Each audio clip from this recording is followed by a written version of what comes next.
अस्सलाम वालेकुम जी। आपने अक्सर सुना होगा कि सैटेलाइट में किसी चीज़ का वेट नहीं होता, वेटलेसनेस की कैफियत होती है, यानी सैटेलाइट एक ग्रेविटी फ्री सिस्टम होता है। सवाल ये है कि ऐसा क्यों होता है? क्या सैटेलाइट वाकई में एक ग्रेविटी फ्री सिस्टम है?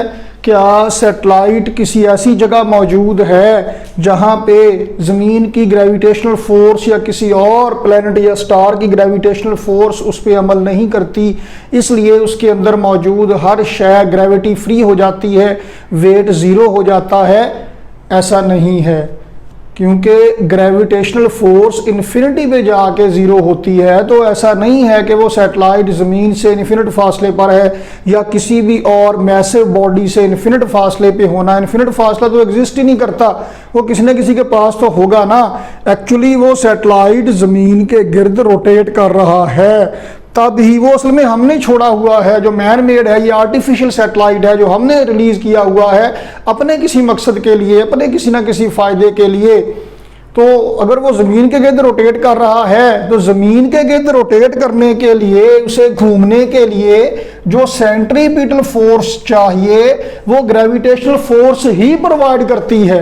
तो वो सैटेलाइट असल में ग्रेविटेशनल फील्ड के अंदर मौजूद है, ज़मीन की ग्रेविटी का उस पर असर होता है।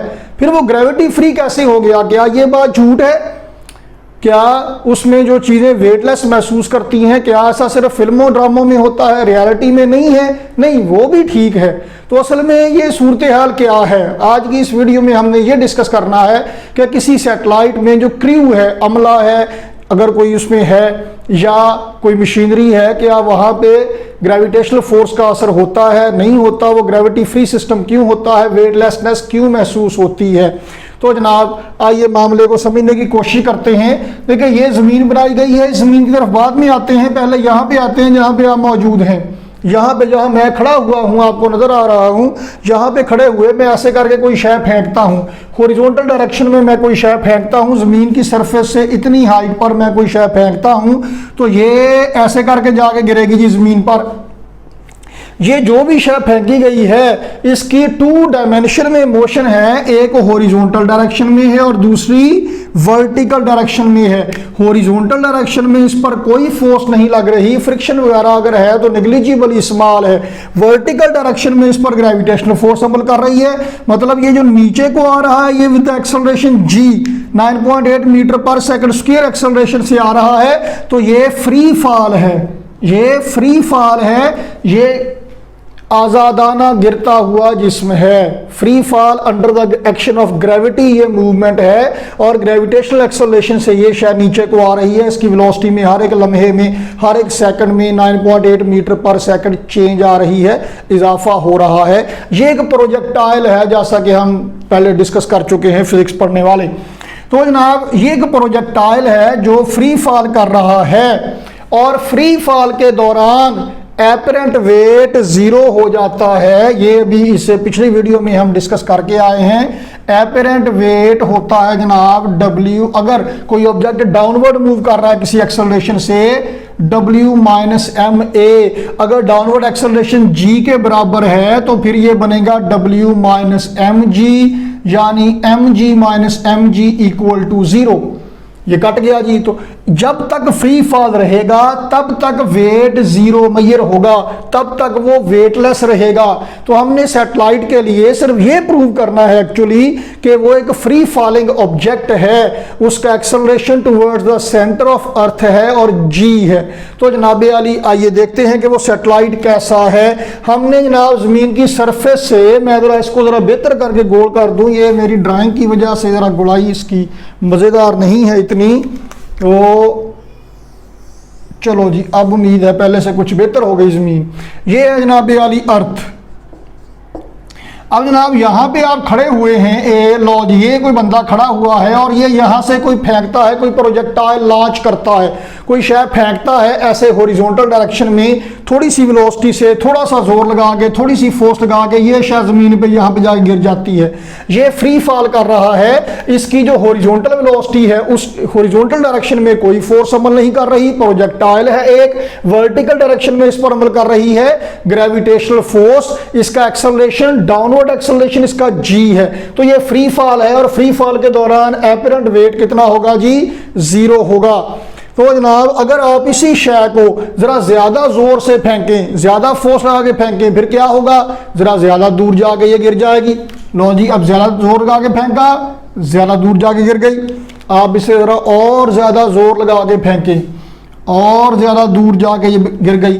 आप ये देखें कि जितनी ज्यादा फोर्स लगा के, यानी जितनी ज्यादा इनिशियल वेलोसिटी के साथ आप इस शय को थ्रो कर रहे हैं, वैसे वैसे इसकी जो कर्व है, ये देखिए, ये छोटा दायरा बनाएगी, ये जरा बड़ा दायरा बनाएगी, ये उससे बड़ा दायरा बनाएगी। कर्व या ये बिंगी कम होती जा रही है, लाइन इसका बिंग कर्व कम होता जा रहा है और इसका रेडियस ऑफ कर्वेचर ज्यादा होता जा रहा है। रेडियस ऑफ कर्वेचर क्या होता है, ये जो दायरा बनाएगी उस दायरे का रेडियस, इसका रेडियस ऑफ कर्वेचर बनेगा।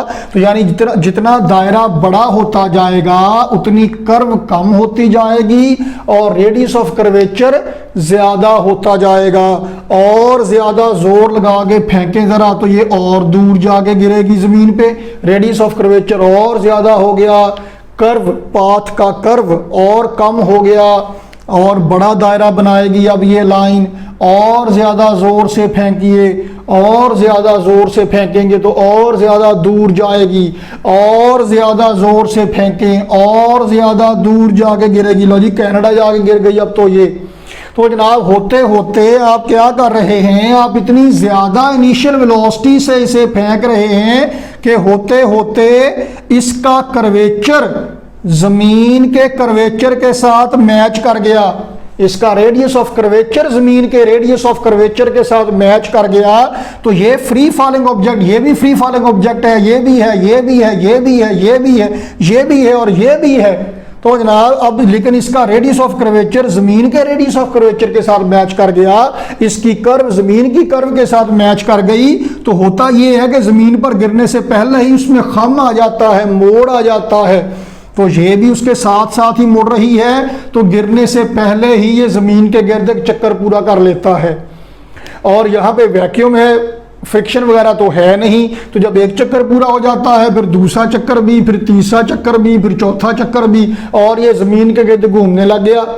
कभी आपने देखा हो कि एक खोते को जब ट्रेनिंग दी जाती है ना, खोते को, या जो हमारे गांव में बैल को, बैल के लिए तो ये तजर्बा मैंने देखा नहीं, खोते के लिए तो देखा है अक्सर, जब ट्रेनिंग दी जाती है रेड़े को खींचने के लिए, वो आगे नहीं चलता, उसे लालच देने के लिए क्या करते हैं, उसके मुंह से आगे थोड़ा फासले पे थैला बांध देते हैं और उसमें चारा डाल देते हैं उसका। वो खोता क्या करता है, चारा खाने के लिए मुंह ऐसे मारता है, तो जब वो ऐसे मुंह मारता है थोड़ा आगे चला जाता है, लेकिन वो थैला चूंकि उसके साथ ही अटैच्ड है, तो जितना वो आगे जाता है वो थैला भी उतना ही आगे चला जाता है। नतीजा क्या होता है, वो लगातार आगे बढ़ता जाता है, थैले से उसका फासला कम नहीं होता और हौली हौली वो चलने लग जाता है। लो जी, यहाँ पे भी वही सूरत हाल है। तो ये जब आप इस प्रोजेक्टाइल को लॉन्च करेंगे तो जैसे जैसे ये थोड़ा सा आगे को जाएगा, जमीन का कर्वेचर भी साथ ही बनता जाएगा और ये जमीन के कर्वेचर के साथ साथ मुड़ता जाएगा, बेंड होता जाएगा। कर्वेचर चूंकि मैच कर रहा है तो गिरने से पहले ही चक्कर पूरा हो जाएगा, गिरने नहीं पाएगा कि चक्कर पूरा हो जाएगा। ये गिर गए थे चक्कर पूरा होने से पहले, इनका कर्वेचर जमीन के कर्वेचर से मैच नहीं किया था, इसका मैच कर गया। अब ये जमीन के गिर्द रोटेट करने लग गया है। तो ये असल में फ्री फॉलिंग ऑब्जेक्ट है जिसका एक्सेलरेशन ग्रेविटेशनल एक्सेलरेशन के बराबर है। और फ्री फॉलिंग के दौरान apparent wait tension, apparent wait 0 होता है। तो जब तक ये जमीन के गिर्द रोटेट करता रहेगा तब तक एपरेंट वेट 0 रहेगा।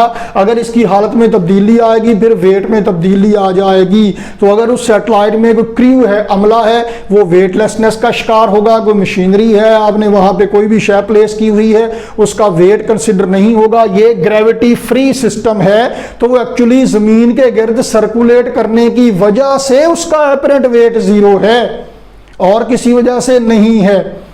तो जनाब जो भी शय उसमें मौजूद होगी उसका वेट 0 होगा। फिर इसका हल क्या है, आर्टिफिशियल ग्रेविटी पैदा की जाती है, वो आगे आने वाली वीडियोस में हम डिस्कस करने वाले हैं। तो अगर क्वेश्चन पूछा जाए कि वेटलेसनेस क्यों होती है सैटेलाइट में, तो ये डायग्राम, ये क्यों जनाब ना भी लिखे तो गुजारा हो जाता है, लिखते तो ज़्यादा बेहतर है, लेकिन बहरहाल ये डायग्राम आप लाजमी बनाएंगे, इससे क्लियर हो जाता है कि कैसे कर्वेचर मैच करता है। तो जनाब आज की इस पोर्शन में, वीडियो के इस पोर्शन में हमने देखा कि एक सैटेलाइट में कोई भी ऑब्जेक्ट क्यों वेटलेस होता है। वो एक्चुअली ग्रेविटी फ्री सिस्टम इसलिए है कि वो फॉलिंग अंडर द ग्रेविटी है, and each system moving under the gravity, falling under the gravity is called gravity free system because apparent weight is 0.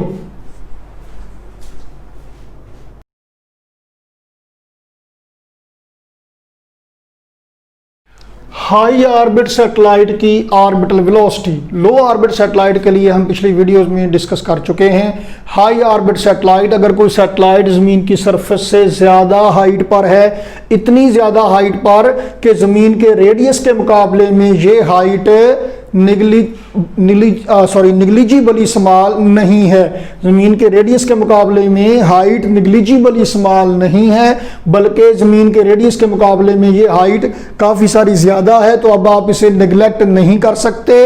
अब जो ऑर्बिटल रेडियस है सैटेलाइट का, MS mass of satellite है, mess of अर्थ को capital M से लिखा जाएगा। तो अब सैटेलाइट का जो ऑर्बिटल रेडियस है, ज़मीन के सेंटर से फासला है, ये है जनाब H प्लस R।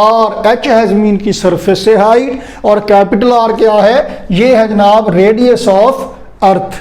तो जनाब R is equal to H plus R।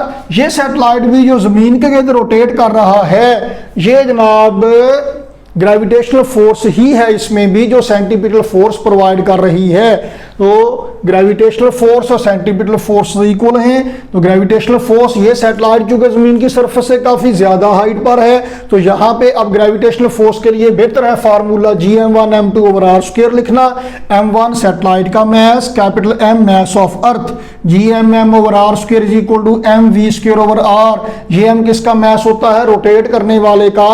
ये सैटेलाइट है तो इसका मैस लिखा जाएगा। लो जनाब M से M कट गया, स्मॉल m से सैटेलाइट का मैस कट गया, ये R से एक R कट गया, तो Gm over R is equal to V square, V is equal to Gm over R under root. जनाब आली ये ऑर्बिटल वेलोसिटी है उस सैटेलाइट की जो ज़मीन के गिर्द रोटेट कर रहा है लेकिन काफ़ी ज़्यादा हाइट पर है। ये किस काम आएंगे ये हम फिर बाद में देखेंगे, अगली किसी वीडियो में देखेंगे, आने वाले दिनों में रिलीज की जाएगी। तो जनाब आप फॉर्मूला देखें, G ग्रेविटेशनल कांस्टेंट है, मैस ऑफ अर्थ कांस्टेंट है, R ऑर्बिटल रेडियस है।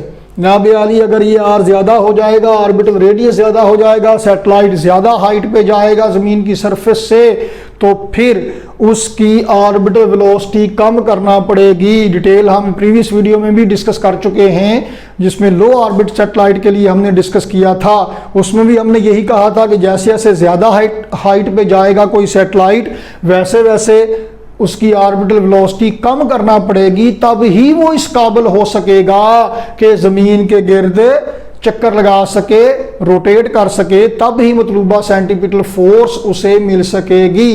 तो जनाब हमने सिर्फ फार्मूला डिराइव किया है अभी, बाकी ये हाई ऑर्बिट सैटेलाइट किस काम आते हैं, लो orbit satellite global positioning system में इस्तेमाल होंगे, हाई ऑर्बिट सैटेलाइट किस काम आते हैं, ये आने वाली वीडियोस में हम डिस्कस करना शुरू करेंगे और ख़ासी डिटेल से डिस्कस करेंगे। तो आज के लिए हमने अभी इसकी वेलोसिटी डिस्कस की है, बाकी इंशाल्लाह अगली किस्त में। तब तक के लिए अल्लाह हाफिज़।